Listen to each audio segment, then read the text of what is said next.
الله أكبر الله أكبر.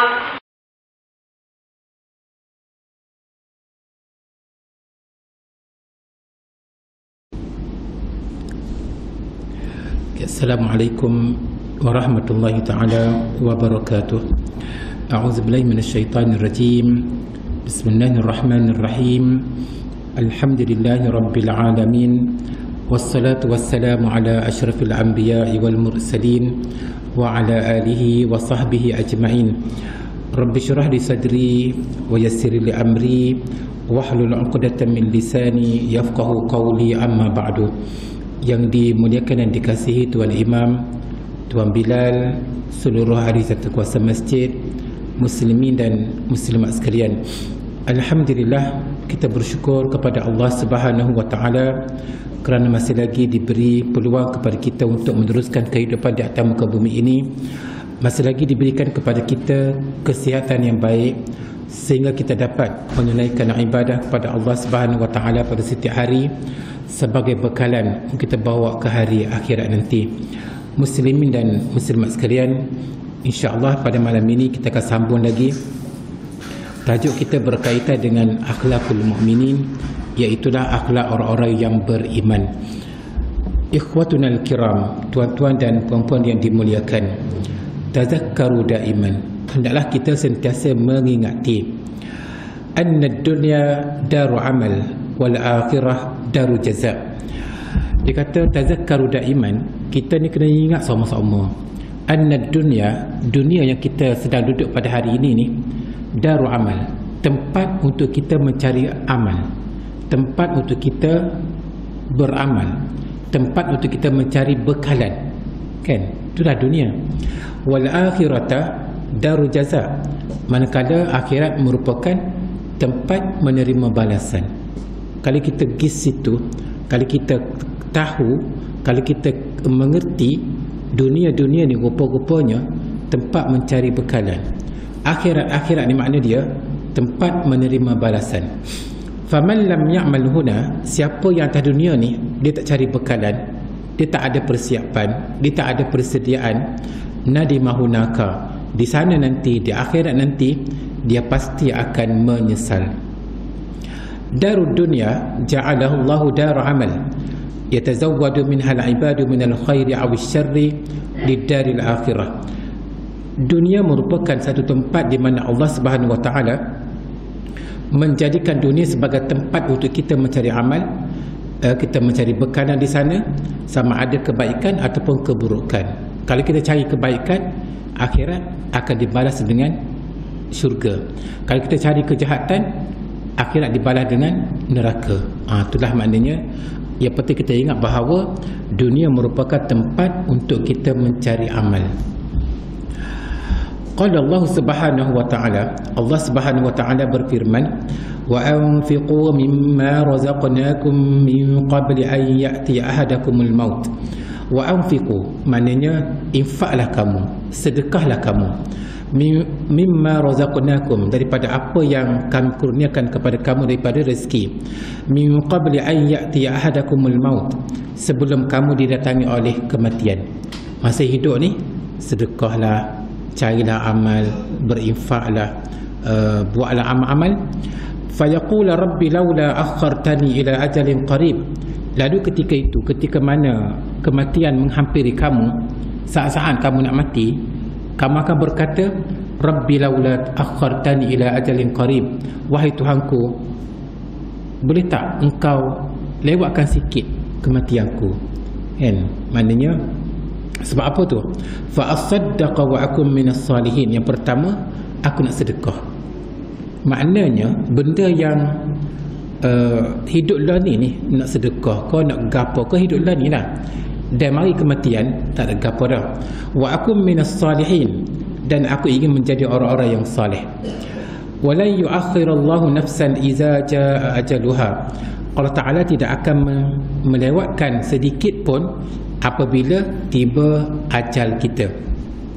Wallahu khabirun bima ta'malun, dan Allah Ta'ala maha mengetahui apa yang kamu kerjakan. Jadi ajal manusia ni sampai tiba tak boleh dilewatkan walaupun sedikit. Ya'murullahu subhanahu wa ta'ala ibadahul mu'minin bil infaqi fi sabilihi qabla an yatruqal mautu babahum. Allah subhanahu wa ta'ala menyuruh hamba-hambanya yang beriman supaya infaklah, sedekahlah di jalannya qabla an yatruqal mautu babahum, sebelum kematian datang mengetuk pintunya. Maknanya kita ni ada pintu kan, kematian mari ketuk pintu kan. Sebelum kematian datang ketuk pintu tu, dia kata infaklah, sedekahlah, perbanyakkanlah amalan, perbanyakkanlah perbuatan baik. Wa tantahi jami'u furasil amal, dan pada ketika itu semua amalan peluang untuk kita beramal sudah pun tertutup. Nak sembahyang tak boleh, nak baca Quran tak boleh, nak dengar kuliah tak boleh, nak gapo tak boleh. Wal fauz wad darajat wahinaha, mana ketika itu dia kata peluang kita nak cari amal tak boleh, mencari darjat kebaikan tak boleh, mencari kemenangan tak boleh. Wahinaha sayahillu an-nadamu daifan saqilan, pada ketika itu kan, ketika mana semasa kita atas dunia ni, kita lara, kita galik dengan dunia, kita tak membuat persiapan. Ketika mana kematian datang kepada kita, dia kata sayahillu an-nadam, maknanya penyesalan akan mengambil tempat. Sesasa sungguh, dia kata. Wa yatamanna al-mar'u law 'ada, dan orang tersebut dia kata berangan-angan nak kembali semula ke dunia. Sebab apa dia kata? Liyunfiqa wa yatasaddaqa wa ya'mal salihan. Sebab yang pertama nak sedekah. Allah, kalau sekiranya Allah Ta'ala bagi kepada aku peluang hidup atas dunia, sekali lagi aku nak sedekah. Wa yatasaddaq, maknanya infak, sedekah. Wa ya'mal salihan, dan pada ketika itu aku nak mengerjakan amal soleh yang banyak. Wahaihat, jauh sekali, tak mungkin. Fal mautu lan yata'akhkhara an maw'idihi, mati ni dia kata tidak terlewat sedikit pun daripada ketetapannya. Apabila seorang tu ditetapkan mati bila, memang mati akan datang. Wal ajal lan yata'ajjal iza halla, dan ajal manusia ni tidak akan ditangguhkan apabila dia sudah tiba. Maknanya kita kena fahamlah daripada apa yang disebutkan dalam yang pertama tadi, bahawa dunia merupakan tempat untuk beramal. Yang kedua, apabila datang kematian, tak ada peluang dah untuk nak kembali semula ke dunia. I'lamu ayyuhal ikhwatul kiram, tuan-tuan dan puan-puan yang dimuliakan, ketahuilah bahawa annal amal as-salihah min ahamil ibadat, amal soleh ni merupakan ibadat yang paling penting. Sebab apa dia kata? Fahuwa dalilun kafin ala anna al-'abda yuhibbu Allah subhanahu wa ta'ala. Amal soleh ni merupakan satu dalil yang cukup menyatakan bahawa orang tu suka kepada Allah. Maknanya orang tu suka buat amal soleh kan. Maknanya dalil, tanda bahawa orang tu suka kepada Allah. Wa yukhlisu lahu, dan ikhlaskan kepadanya. Fa innal amal as-salihah huwa at-tariqus sari'u ila al-jannati, dan sesungguhnya amal soleh merupakan jalan at-tariqus sari', jalan yang laju menuju ke syurga. Jadi maknanya nak masuk ke syurga ni dia kena ada cara, dia kena ada jalan, dia kena ada benda. Bendanya adalah amal soleh. Kita ingat bahawa fa innal amal as-salihah huwa at-tariqus sari'u ila al-jannati, sesungguhnya amal soleh merupakan jalan yang laju untuk menuju ke syurga. Kalau tidak ada amal soleh kan, kau tu tak ada, kau ni tak ada, sekat, lambatlah kan. Walaupun orang tu katakanlah dia beriman kan, tapi tak semaya dah, akhir sekali masuk syurga juga, tapi kena bakar dalam neraka terlebih dahulu. Jadi cara kita nak ke syurga dengan cepat dan masuk syurga selamat segala-galanya kan, maka kita kena ada dalam diri kita amal soleh yang banyak. Inna jami'al a'mali allati yaqumu biha al-insanu takhtalifu wa tatafawatu min 'amalin li akhar. Dia kata amal soleh ni dia tak sama pahala dia. Semaya jemaah pahala lain, baca Quran pahala lain, dia mari dengar kuliah pahala lain, puasa Ramadan pahala lain, qiyamul lail pahala lain, takhtalif maknanya berbeza, wa tatafawatu tak sama kan. Patutlah kita ni kan ada belakang. Go tu kita kena ada, go ni kita kena ada kan. Fa inna kulla naw'in a'mali yakunu lahu ajrun wa sawabun khas inda Allah Subhanahu wa taala. Setiap amalan yang kita buat ni dia mempunyai ganjaran pahala yang khusus di sisi Allah Subhanahu wa taala. Lidzalika, oleh sebab itulah yajibu 'alal 'abdi al-muslim an yaquma bi'amalin salihin qadirin 'alaihi liya'khuzal ajra was sawaba. Oleh sebab itulah setiap orang Islam ni dia wajib buat amal soleh yang mampu dia buat untuk dia mengutip ganjaran dan pahala. Jadi maknanya menjadi kewajipan pada kita lah. Kita kutip sini, kita kutip sini, kita kutip sini, biar segenap penjuru tu kita kutip belakang. Betullah kita nak kepada ganjaran pahala yang sangat banyak. Ayuhal ikhwah, tuan-tuan dan puan-puan sekalian, yang tadi mukaddimahan, sekarang kita masuk pada tajuk kita. Wa minat tatawwu'i aidan tahiyyatul masjid. Di antara benda sunat yang patut kita buat adalah sembahyang sunat tahiyyatul masjid. Fa an Abi Qatadah radhiyallahu anhu, daripada Abu Qatadah radhiyallahu anhu, anna Rasulullah sallallahu alaihi wasallam qala, bahawa Nabi sallallahu alaihi wasallam bersabda, "Idza dakhala ahadukum al-masjida falyarka' rak'ataini qabla an yajlisa." Apabila salah seorang di kalangan kamu masuk ke masjid, maka hendaklah dia menunaikan dua rakaat sembahyang sunat sebelum dia duduk. Mana kita masuk masjid, kita disunatkan sembahyang sunat 2 rakaat sebelum kita duduk. Tahiyyatun ini makna apa? Tahiyyatun kan kita baca dalam sembahyang kan, at-tahiyyatul mubarakatus salawatut tayyibatu lillahan. Dia biasanya kalau kita pergi ke rumah orang tu akan sambut kita, memuliakan kita. Itu maksudnya tahiyatan kan. Kita mari masjid, nak memuliakan masjid, kita kena ada satu tahiyatan. Maknanya memuliakan masjid kan. Itu makna dia. Salatu tahiyatul masjid ia salatun nafilatun. Sembahyang sunat tahiyatul masjid merupakan satu sembahyang yang sunat. Yusannu lil muslimi an yusalliyaha idza dakhala masjidan. Sebaik sahaja kita masuk masjid, kita disunatkan sembahyang sunat 2 rakaat. Kalau kita datang sebelum azan kan, kita pun Allahu Akbar sahaja, aku sembahyang sunat tahiyatul masjid 2 rakaat lillahi ta'ala. Jelas kan? Kalau kita datang selepas azan, adakah di sana ada tahiyatul masjid? Katakanlah kita datang sebelum isyak kan, jadi orang nak sembahyang sunat isyak, macam mana kita nak niat? Tahiyatul masjid ke ataupun sunat isyak? Niatnya adalah sunnatul isyak, sunat isyak. Tetapi itulah tahiyatul masjid. Pada tahiyatul masjid, maknanya kita datang masjid ni, kita buka dengan 2 rakaat. Sama ada sembahyang sunat tahiyatul masjid yang asing ataupun sembahyang sunat rawatib, maka kedua-duanya dinamakan sebagai tahiyatul masjid. Maknanya kita memuliakan masjid dengan sembahyang sunat 2 rakaat. Faham tak? Jadi nak sembahyang sunat tahiyat aku dan sembahyang sunat rawatib. Jadi niat sunat rawatib dapat 2 dalam 1. Sunat rawatib pun dapat, tahiyatul masjid pun dapat. Okey. Wa tu'addu hadhihi as-salatu salatan sirriyatan. Di sembahyang ni dipanggil sembahyang yang rahsia. Sawa'un kana dukhulu al-musalli ila al-masjid wa salatuhu fihi lailan aw naharan.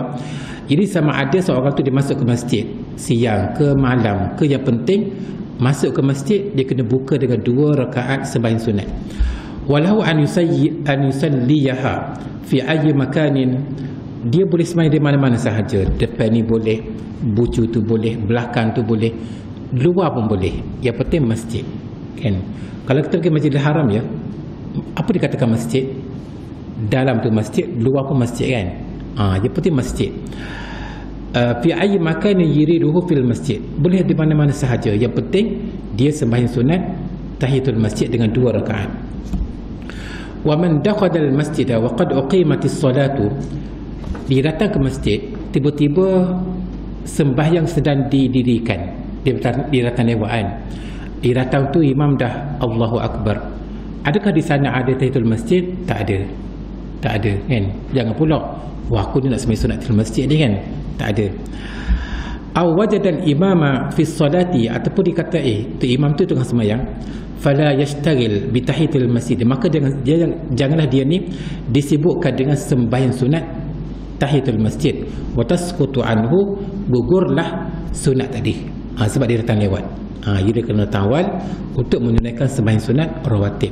Jadi kalau sembahyang sunat tahiyatul masjid, jadi saya katakan tadi, sekiranya kita datang pada waktu yang biasa, tak ada kena-mengena dengan sembahyang, maka kita tunaikanlah Allahu Akbar sahaja aku sembahyang sunat tahiyatul masjid 2 rakaat lillahi ta'ala. Kalau kita datang pada waktu yang selepas azan, kita datanglah ke sini, kita buka dengan 2 rakaat sembahyang sunat rawatib tadi, maka itulah nama dia sembahyang sunat tahiyatul masjid dan juga sembahyang sunat rawatib 2 dalam 1. Yang penting kita buka dengan 2 rakaat. Tusalla tahiyatul masjidi kas salatil adiyati, sembahyang sunat tahiyatul masjid ni sama seperti sembahyang-sembahyang lain. Wa waqtuha idza dakhala al-muslimu al-masjidah, waktu dia apabila kita masuk masjid, itu waktu dia, tak kira bila-bila masa. Okey. Wa kana yuridul julusa fiha, dan dia masuk masjid ni memang dia nak duduk. Wa inda syafi'iyyati, di sisi ulama mazhab Syafi'i, fa inna 'ala al-muslimi an yusalliya tahiyatul masjid kullama dakhala al-masjidah. Seorang tu dia setiap kali dia masuk masjid, memang dia disunatkan sembahyang sunat tahiyatul masjid setiap kali. Kan? Boleh kan? Kaunul Masjidil Haram fi Makkah al-Mukarramati yakhtalifu an ghairihi min al-masajid bi umurin iddatin. Dia kata Masjidil Haram ni masjid yang tak sama dengan masjid-masjid lain. Ada beberapa sebab. Minha, di antaranya, anna ajra as-salati kama jaa fi qauli Nabi sallallahu alaihi wasallam. Yang pertama dari segi ganjaran pahala, sebagaimana Nabi sallallahu alaihi wasallam bersabda, salatun fi masjidi afdalu min alfi salatin fi ma siwahu illa al-masjidil haram. Sembahyang yang ditunaikan di Masjid An-Nabawi di Madinah kan, lebih baik daripada, lebih afdal daripada 1000 kali sembahyang di tempat lain. Maknanya kalau kita sembahyang satu kali waktu di Masjid An-Nabawi, menyamai ataupun melebihi pahalanya 1000 kali sembahyang di Masjid Lundang. 1000 kali. Illal Masjidil Haram, kecuali Al-Masjidil Haram. Wa salatun fil Masjidil Haram afdalu min 100,000 salatin fi ma siwahu. Sembahyang di Masjidil Haram lebih afdal daripada 100,000 kali sembahyang di tempat lain. Itu kelebihan Al-Masjidil Haram. Maknanya kita ambil peluang lah, bila kita pergi Masjidil Haram, kita kena ambil peluang sembahyang banyak, sembahyang sunat banyak kan. Sembahyang fardu tu sama telah dah kan, sembahyang sunat kena perbanyakkan, sebab kelebihan dia tu 100,000. Wa tahiyatul Masjidil Haram likulli man dakhala Makkah hiya tawafu haula al-Ka'bah. Dia kalau kita nak masuk Masjidil Haram ni, kalau kita nak tawaf itulah dipanggil tahiyatul masjid, menghormati masjid. Boleh? Jangan pula kita masuk Masjidil Haram nak pergi tawaf, tiba-tiba kita sembahyang sunat Allahu Akbar sahaja aku sembahyang sunat tahiyatul masjid 2 rakaat lillahi ta'ala, lepas tu kita pergi tawaf. Itu maknanya orang yang tak belajar. Kecuali kita masuk Masjidil Haram ni, kita tak nak tawaf lagi kan, kita memang pergi nak sembahyang kan, pada ketika itu 2 rakaat disunatkan sebagai tahiyatul masjid. Faham tak? Seulang kali lagi. Maknanya kalau kita masuk Masjidil Haram, niat kita nak pergi tawaf, tak ada sunat tahiyatul masjid, kecuali tawaf itulah yang dikenali sebagai tahiyatul masjid. Kalau kita masuk Masjidil Haram, kita tak nak tawaf lagi, nak tawaf selepas solat, maka disunatkan kita menunaikan sembahyang sunat tahiyatul masjid 2 rakaat. Boleh beza ya antara dua kan. Sawa'un kana dukhulu Makkah biqasdil haji wal umrati aw ghairi zalika, sama ada kita masuk ke Masjidil Haram tu dengan kita niat buat haji ke, buat umrah ke, atau apa-apa pun, kalau kita masuk tu kerana nak tawaf itulah dipanggil tahiyatul masjid. Tahiyah makna apa? Memuliakan Masjidil Haram. Boleh faham kan? Muslimin dan muslimat sekalian, sekarang kita masuk tajuk yang lain pula. Kita nak kumpulkan sebanyak mungkin sebanyak sunat ni, sebab kita nak rebut belakang kan. Gol ni kita nak buat, gol ni kita nak buat, gol ni kita nak buat. Kita nak buat ni, kita kena ada ilmu, barulah kita boleh buat. Kalau tidak ada ilmu, tak boleh. Nak buat apa? Tak boleh. Wa minas sunnati salatul istikharah. Saya rasa sembahyang istikharah ni jarang kita buat. Hak biasa kita buat sembahyang sunat hajat. Sedangkan beza, sunat hajat lain, sunat istikharah lain. Istikharah ni daripada perkataan istakhara yastakhiru istikharatan, maknanya pilihan. Pilih, kita tak tahu nak pilih mana. Katakanlah kita kena kepada dua wanita untuk dijadikan isteri yang pertama lah. Hak ni pun comel, hak ni pun comel. Hak ni pun juruh, hak ni pun juruh. Hak ni pun didikan agama yang taat kepada agama, ini pun taat kepada agama. Kita tak sedua nak sah. Pada ketika itu disunatkan kita sembahyang sunat istikharah. Maknanya Allahu Akbar sahaja sembahyang sunat istikharah 2 rakaat lillahi ta'ala. Pahala, itu maksudnya istikharah. Maknanya dua benda yang lebih kurang, kita tak tahu nak pilih mana. Kita sembahyang sunat istikharah sebagai kita nak serah kepada Allah Subhanahu wa taala membuat pilihan kepada kita. Wa salatul istikharati raka'atan sunatan. Sembahyang sunat istikharah ni 2 rakaat. Min ghairi salatil al-faridah, dia bukan sembahyang fardu. Wa istahabbu an yabda'a al-mustakhiru du'aahu wa yaktimahu bihamdillah ta'ala. Dia sembahyang sunat istikharah ni, dia mula dengan doanya. Dia ada doa dalam sembahyang dia. Doa tu dimulakan dengan pujian kepada Allah dan ditutup pun dengan pujian kepada Allah. Sebab itulah kita doa ni kan, kita mulakan dengan alhamdulillah hamdan yuwafi kan, gini-gini kan. Akhir pun kita kena tutup dengan puji kepada Allah juga. Wassalati ala nabi sallallahu alaihi wasallam. Yang ketiga, kita kena selawat sebagaimana doa kita dalam lepas sembahyang. Faistaqbil al-qiblah, menghadap kiblat. Wa yarfa' yadayhi, dia angkat 2 tangan. Wa yura'i adab berdoa, dan dia kena ra'i adab berdoa.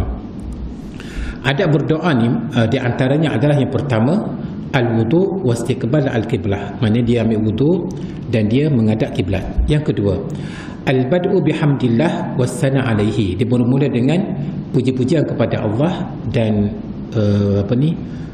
diakhiri juga dengan puji kepada Allah. Yang ketiga, as-salatu ala nabi, selawat kepada nabi. Yang keempat, rafu'ul yadaini asna ad-du'a, seketika mana kita berdoa tu kita kena angkat tangan kan.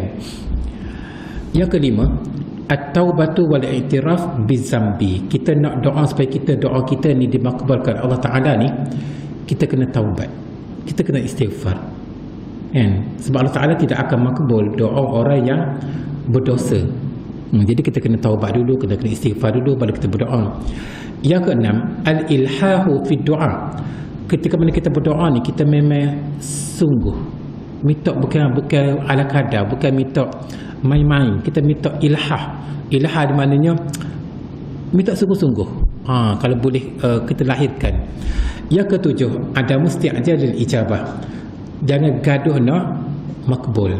Kalau kan kita sembahyang sunat sekali dah tak makbul lagi, Allah putus asa, jangan. Dia kena ulang sampai 7 kali sembahyang. Lagi mana kita tak nampak, kita sembahyang sunat istikharah. Lagi mana kita tak nampak, kita sembahyang sunat istikharah. Lagi mana kita tak nampak, sembahyang sunat istikharah. Kena ulang-ulang semua. Jangan kita kata sekali sembahyang cukup dah, jangan. Kena ulang-ulang lagi. Yang ke-8, khafdu as-sauti fi du'a, maknanya ketika mana kita berdoa ni kita rendahkan suara, minta betul-betul dengan Allah. Yang ke-9, hudurul qalbi asna ad-du'a, ketika mana kita berdoa tu kita jangan khayal, kita sertakan dengan hati kita, jiwa kita, roh kita.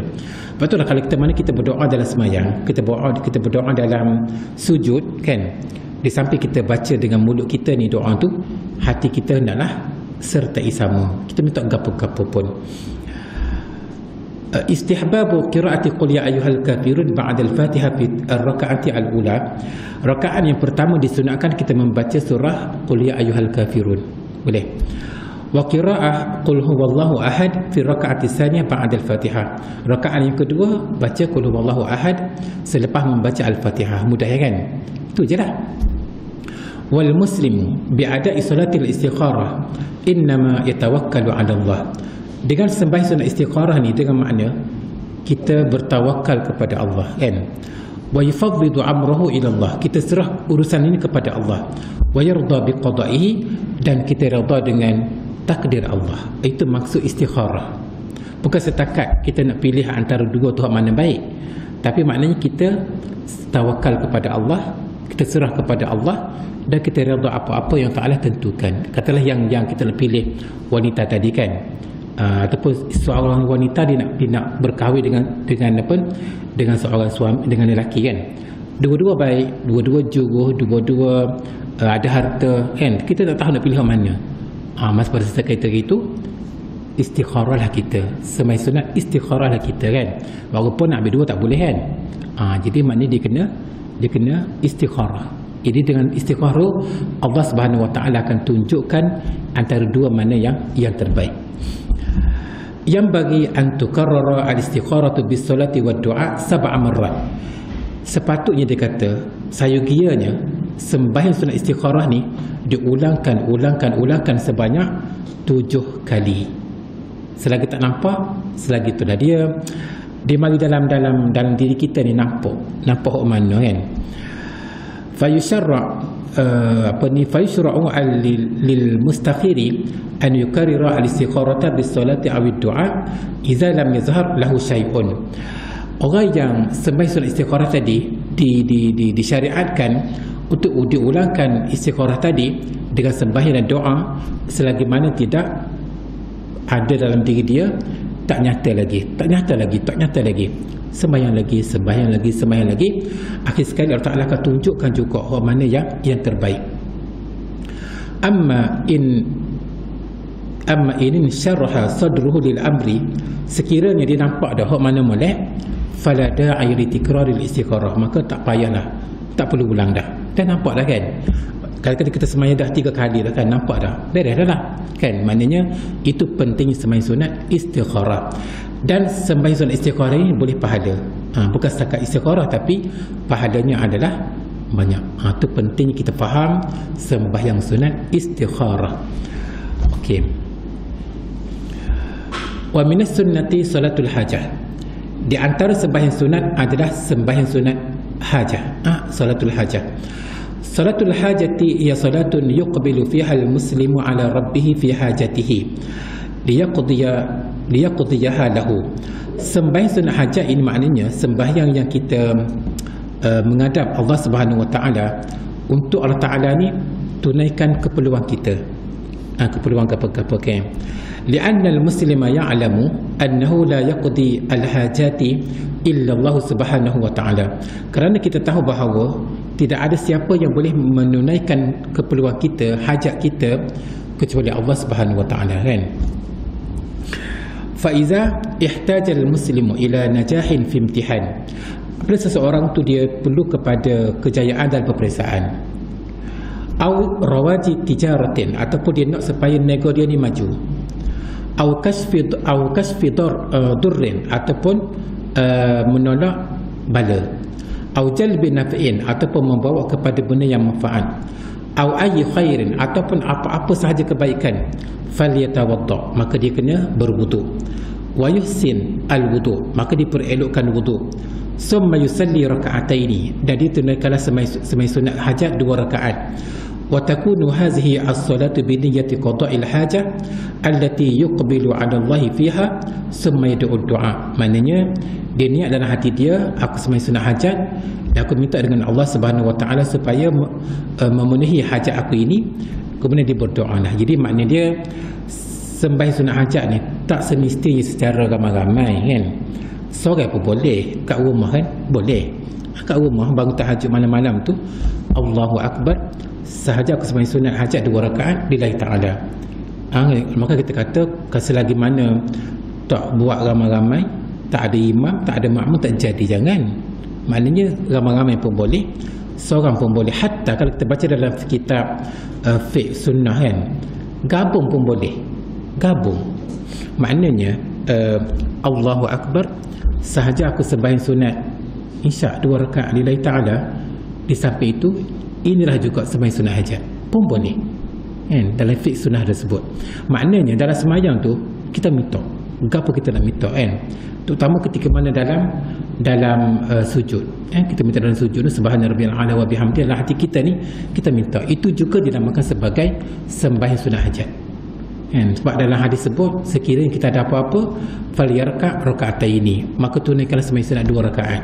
Maknanya selama ni kita faham sembahyang hajat ni ramai-ramai kan, kalau tidak tak jadi kan.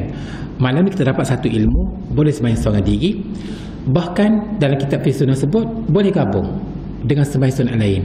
Sembahyang sunat duha kan, Allahu Akbar sahaja sembahyang sunat duha 2 rakaat lillahi ta'ala, dan di samping itu inilah juga sembahyang sunat hajat, boleh, tak ada masalah. Boleh faham kan? Okey. Betul, kitab ni kalau kita baca kitab fiqh kan, kita baca dia banyak perbahasan dia. Okey, beres. Kita lagi. Jadi mana tadi kita sebut yang pertama sembahyang sunat tahiyatul masjid, yang kedua kita sebut sembahyang sunat istikharah, yang ketiga kita sebut sembahyang sunat hajat. Wa minas sunnati al-musyarakatu fi salawatil kasuf wal khasuf wal istisqa. Di antara benda sunat yang patut kita kerjakan juga adalah sembahyang sunat gerhana matahari al-kasuf wal khasuf gerhana bulan. Mana gerhana matahari, gerhana bulan, wal istisqa sembahyang sunat minta hujan. Maknanya kalau kita ada peluang sembahyang sunat ni kita buat, sebab segala apa yang kita buat ni dianya tercatat di sisi malaikat, dan di hari akhirat kita nampak pahala tersebut. Salatul kasuf wal khasuf wal istisqa, sembahyang sunat gerhana matahari, sembahyang sunat gerhana bulan, dan sembahyang sunat minta hujan. Wa yasjudu sajadati tilawati, dan dia mengambil peluang untuk menambahkan pahala tadi dengan melakukan sujud tilawah. Kita baca Quran sampai kepada ayat sejadah. Dalam Quran terdapat 14 sampai je ayat sejadah kita sujud, bukannya satu sahaja dalam surah as-sajdah, tapi dia dalam ada 14. Wasujud syukri, dan juga dia mengambil peluang untuk melakukan sujud syukur. Sujud syukur di makna dia dapat apa-apa berita gembira, dia pun sujud syukur kerana Allah Ta'ala. Wa yusalli 'alal janazati, dan mengambil peluang untuk sembahyang jenazah. Wa yusyariku fi salatil ghaibi, dan kalau jenazah tu jauh dia boleh sembahyang jenazah ghaib. Ghaib ni seorang pun boleh, atau beramai-ramai pun tak apa. Katakanlah rakan kita ni mati di mana, di Mekah kan, kita sembahyang di Lundang ni Allahu Akbar sahaja aku menunaikan sembahyang jenazah 4 takbir lillahi ta'ala, dalam hati kita niat sebagai sembahyang ghaib. Wa fi Ramadan yusalli al-qiyam, dan di sepanjang bulan Ramadan dia mengambil peluang untuk menunaikan sembahyang sunat tarawih. Wa yahduru i'tikaf al-ashri al-awakhir bil masjid, dari mengambil peluang untuk i'tikaf 10 hari yang terakhir di masjid. Wa kadzalika yakhruju ila sahati salatil aidaini yusalli ma'al imam, dan dia mengambil peluang untuk menunaikan sembahyang 2 hari raya bersama dengan imam. Maknanya yang diberitahu ke sini ni, kita mengambil peluang untuk mencari pahala sebanyak mungkin. Sunat go tu kita buat, sunat go ni kita buat, sedekah ni kita buat. Mudah-mudahan apa yang kita lakukan ini adalah kita akan mendapat satu kejayaan yang besar di hari akhirat. Kita nak menjadi orang yang kaya di hari akhirat dengan amal-amal soleh yang kita lakukan.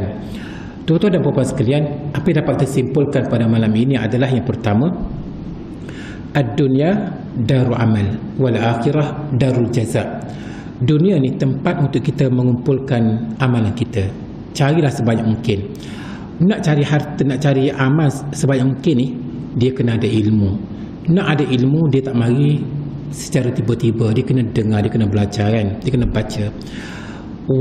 Wal akhirah darul jaza, dan akhirat merupakan tempat menerima balasan.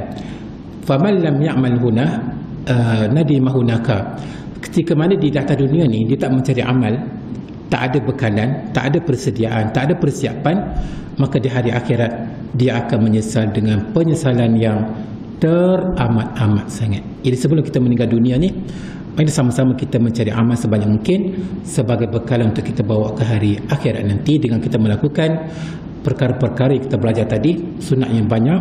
Kita rebutlah peluang. Aqul qawli hadza wa astaghfirullahal azim li wa lakum. Wassalamualaikum warahmatullahi taala wabarakatuh. Bismillahirrahmanirrahim. Allahumma arhamna bil Qur'an waj'alhu lana imaman wa nuran wa hudan wa rahmah. Allahumma zakkirna minhu ma nusina wa 'allimna minhu ma jahilna warzuqna tilawatahu ana al-layli wa atrafan nahar waj'alhu lana hujjatan ya rabbal alamin. Wa sallallahu ala sayyidina Muhammad wa ala alihi wa sahbihi wa sallam walhamdulillahi rabbil alamin.